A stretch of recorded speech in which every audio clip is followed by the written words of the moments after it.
This is the motivational part, to try to get people to believe that aesthetics is an important part of almost everybody's mental lives.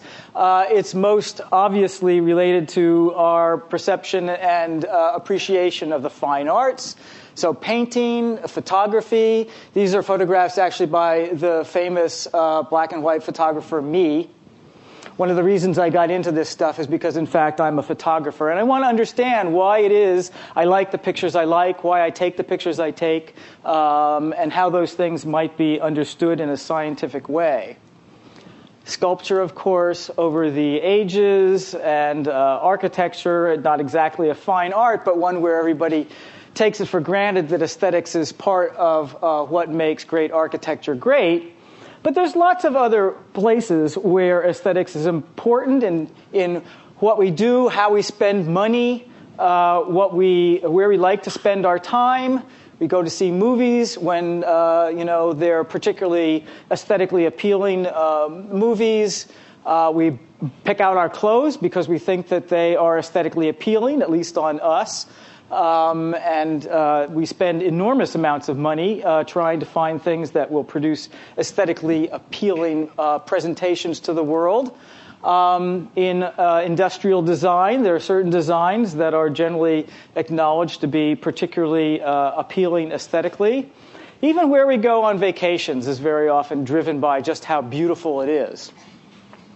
And for you guys, this is a new page in the presentation, website design. Actually, it was very difficult for me to find what I consider to be aesthetically appealing website designs. I looked at hundreds of them. I even went to websites. I did a Google search on award-winning websites. Most of them are very ugly. They flash a lot, and they have, neat kind of graphic dynamic effects and things, but they aren't really aesthetically appealing. I find that most of the ones are, in fact, websites that are related to work that is of artists or art-related objects. But that's not all, of course. Maybe most important of all, how we spend our time looking around the world, what we fixate on, what we track, and so forth, is largely determined by aesthetics.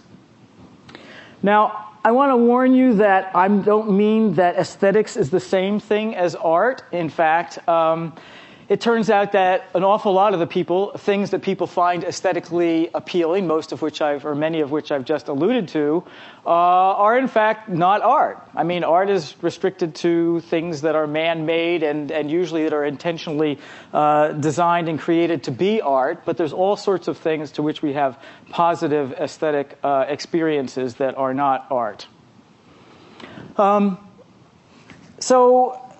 Supposing that you believe that aesthetics is an interesting and important thing to try to understand, is it possible that we can come to a scientific understanding of it? Well, a lot of people, scientists in particular, would think not, because in fact science is objective and aesthetics is subjective.